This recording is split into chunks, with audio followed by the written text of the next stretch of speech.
আমার আব্বু 2013 সালে 17 ডিসেম্বর ফেনী এসএসকে রোড পুলিশের গুলিতে শহীদ হয়। এরপর থেকে আমাদের প্রধানমন্ত্রী আমাদের দিকে অনেক আন্তরিক সহযোগিতা করছে।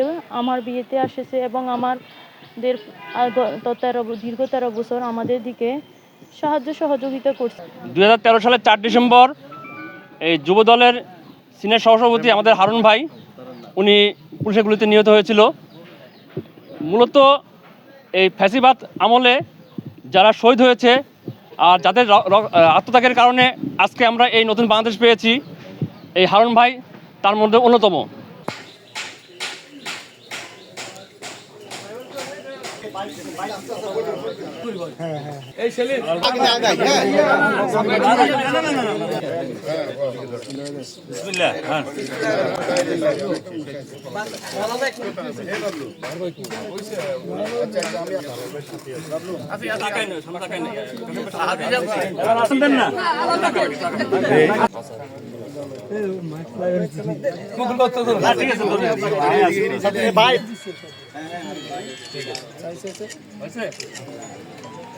ঠিক আছে।